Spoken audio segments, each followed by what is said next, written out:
በቅርቡ በአርሲ ዞን የተፈጸመውን የዜጎች ግድያና የንብረት ውድመትን በተመለከተ መንግስት ወቅታዊና ግልጽ የሆነ ምርመራ እንዲያደርግና የተጀመረውን የሰላም ማጽናት ሂደት እንዲያጠናክር ተጠይቋል። ይህንን የጠየቀው በኢትዮጵያ ሃይማኖት ተቋማት ጉባኤ አስተባባሪነት ወደ ዞኑ በማቅናት አሰቃቂ መብት ጥሰቶች መፈጸማቸውን አረጋግጫለሁ ያለው አጣሪ ቡድን ሲሆን ቡድኑ በአራት ወረዳዎች ባደረገው የማጣራት ስራ ጥቃቱ አንድ ሃይማኖት ላይ ያተኮረ ሳይሆን ሁሉንም ሰለባ ያደረገ ስለመሆኑ ማረጋገጡን ጠቅሷል። አቤል አበበ በአጣሪ ቡድኑ የተሰጠውን መግለጫ እንደሚከተለው አሰናድቶታል። ከሰሞኑ በአርሲ ዞን ንጹሃን ዜጎች ላይ አሰቃቂ ግድያዎች ስለመፈጸማቸው እንዲሁም የንብረት ውድመትና ሌሎችም ጉዳቶች ስለመከሰታቸው ተደጋግሞ ሲደመጥ ነበር። ይህ መረጃ በማህበራዊ ሚዲያዎች በስፋት መሰራጨቱን ተከትሎም ቤተ እምነቶች ጉዳዩን በጽኑ በማውገዝ የሚመለከተው አካል አስፈላጊ ህጋዊ እርምጃዎችን እንዲወስድ ንጹሃን ዜጎችንም እንዲታደግ ጥሪ ሲያቀርቡ እንደነበር አይዘነጋም። ከዚያ ወዲህ የተከሰተውን ነገር ለማጣራት ከኦርቶዶክስ ተዋሕዶ ቤተክርስቲያንና ከእስልምና ጉዳዮች ምክር ቤት እንዲሁም ከኢትዮጵያ ሃይማኖት ተቋማት ጉባኤና ከኦሮሚያ ክልል የሰላምና ጸጥታ ቢሮ የተውጣጡ 10 አባላትን የያዘ ልዑክ ከጥቅምት 25 እስከ 30 2018 ዓ.ም ባሉ 5 ቀናት የመጀመሪያ ዙር የማጣራት ስራ ሰርቶ መመለሱ ተነግሯል። በኢትዮጵያ የሃይማኖት ተቋማት ጉባኤ አስተባባሪነት ወደ ስፍራው የተሰማራው ይህ ቡድን በአራት ወረዳዎች ተገኝቶ ከጥቃቱ የተረፉ ተጎጂዎችን እንዲሁም የተጎጂ ቤተሰቦችን ጨምሮ የሃይማኖት አባቶችና የአካባቢው ባለስልጣናትን በማነጋገር አሰናዳውት ያለውን ያልተጠናቀቀ የምልከታና የማጣራት ሪፖርት ይፋ አድርጓል። ቡድኑ በአርሲ ዞን ካሉ 28 ወረዳዎች ውስጥ ጉና፣ ሲታ እንዲሁም ሆንቆሏቤና መርቲ ወረዳዎችን ጎብኝቶ አሰቃቂ ድርጊቶች መፈጸማቸውን ከዓይን እማኞች ጭምር ማረጋገጡን አሳውቋል። ሽርካ ወረዳ ድረስ ወርደናል። እዛው ቦታው ላይ ተገኝተናል። በመጀመሪያ በ17/02/2018 የሰው ህይወት ጠፍቷል። የሰው እገታ ተደርጓል። በዚህ ወረዳ በተለያዩ ቀበሌዎች በሚገኙ ዜጎች ላይ በተለያየ ጊዜ ዘር፣ እምነት እንዲሁም እድሜና ጾታ ሳይለዩ ግድያዎች ተፈጽመዋል። ህፃናት ታግተው ገንዘብ መጠየቂያ ተደርገዋል። ወላጆች ገንዘብ መስጠት ስላልቻሉ በህፃናቱ ተገድለዋል። አንዳንድ ቦታ ህፃናት ተለቀው ወላጆች ከነገንዘባቸው ተወስደው ተሰቃይተዋል።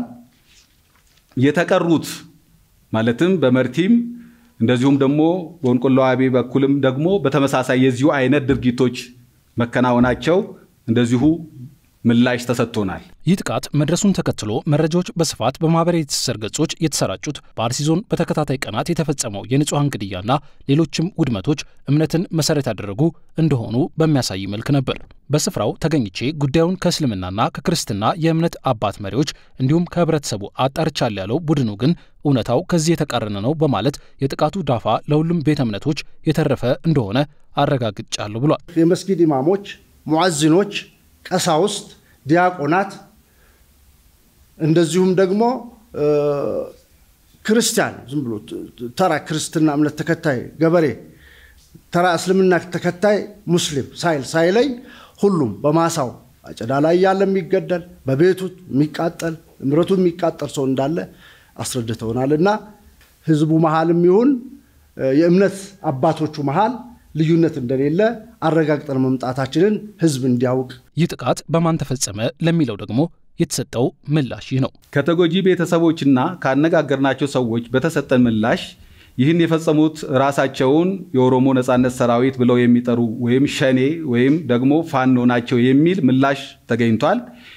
ሌላው ደግሞ በአንዳንድ ማህበረሰቦች ዘንድ ከግለሰቦች የተሰጠው ምላሽ ማንነታቸውን እንደማያውቁ ግን በሌሊት የሚንቀሳቀሱ ምንም የሃይማኖት መገለጫ የሌላቸው የታጠቁ ቡድኖች መሆናቸውን አክለው መልስ ሰጥተውናል። በአርሲ ዞን በተገኙባቸው ወረዳዎች ይህ ጥቃት አንዴ ሄድ አንዴ መለስ እያለ በተደጋጋሚ የሚፈጸም መሆኑን ከማህበረሰቡ መስማታቸውን የተናገሩት የአጣሪ ቡድኑ ሰብሳቢ በድርጊቱ የደረሰ ጉዳትና ህይወታቸውን ያጡ ዜጎችን ማንነት በተመለከተ ለቀረበላቸው ጥያቄ ይህ ጉዳይ በዝርዝር በሚሰናዳው ሪፖርት የሚመለስ ይሆናል ነው ያሉት። ከየትኛው ቤተ እምነት ምን ያህል እንደተጎዳ ሰው የሚለው ነገር በተመለከተ አይደለም ምን ያህል የተጎዳ የሚለው ቀርቶ ከነስሙ ጭምር ማብራሪያዎች ይቀርባሉ። ሪፖርት ማለት ነው። ይህንን አሁን ገና እየሰራን ያለነው ነገር ነው። ተጣርቶ መሰራት አለበት። ተጨባጭ መሆን መቻል አለበት። እስካሁን ድረስ መረጃዎችን የሰጡን አሉ። ያልተሰጠም ደግሞ ማስረጃ አለ። እያመጣን ነው ያሉን ያሉ አካላት አሉ። ስለዚህ በአካልም ድጋሜ ሄዶ መፈተሽ የሚያስፈልገውም ነገር ሊኖር ይችላል። ያልተጠናቀቀውን የመጀመሪያ ደረጃ ሪፖርት በፍጥነት ማውጣት ያስፈልገው በስፍራ ያሉ ዜጎች አሁንም አፋጣኝ ድጋፍ ስለሚፈልጉ ነው ያለው አጣሪ ቡድኑ ይህንን ችግር ለመፍታት በፍጥነት ቢደረጉ ያላቸውን ምክር ሐሳቦችም ለግሷል። አንደኛ ወቅታዊና ግልጽ የሆነ ምርመራን ማድረግ አለበት። በሁለተኛ ደረጃ የተጀመረውን ሰላምን የማጽናት ሁኔታ አጠናክሮ መቀጠል አለበት። ሶስተኛ የቅድመ ማስጠንቀቂያና ፈጣን ምላሽ ስርዓቶችን ማጠናከር ይኖርበታል። ችግሩ በተፈጠረባቸው ቦታዎች ያለምንም ቅድመ ሁኔታ እንዲቋቋም ቢደረግ ጊዜ ሳይወስድ ማለት ነው። የእምነት ተቋማት አደረጃጀቶችን አስፈላጊውን ድጋፍ ማድረግ ያስፈልጋል። በዚህ ልክ በጭካኔ ሰውን እየገደለ እስከ መቼ ይቀጥላል? ስለዚህ ይሄን እንዲቆም ሁሉም በጋራ ድምጽ ነው መሆን ያለበት እና እሱ ላይ በደንብ አተኩረን መስራት አለብን። ገናም በዚህ ጉዳይ ላይ የሚሄዱትም የፌደራል መንግስትም የክልሉ መንግስትም ቦታው ድረስ ተወርዶ የበለጠ ብዙ ስራዎች መሰራት እንዳለባቸው አቋም ወስደው እንዲሰሩ እነሱም የየራሳቸውን ድርሻ እንዲወስዱ ከዚህም ሪፖርት ጥሪ ቀርቦላቸዋል። ይህ የመጀመሪያ ዙር የምልከታና የማጣሪያ ሪፖርት በአጣሪ ቡድኑ ተዘጋጅቶ ለኢትዮጵያ ሃይማኖት ተቋማት ጉባኤ ገቢ መደረጉ የተነገረ ሲሆን ጉባኤውም ይህ ሪፖርት እንዲሁም በሙሉ የማጣራት ሂደቱ የሚመጣውን ተጨማሪ ሪፖርት በጥቅል ካጤነ በኋላ የአቋም መግለጫ እንደሚያወጣ አሳውቋል።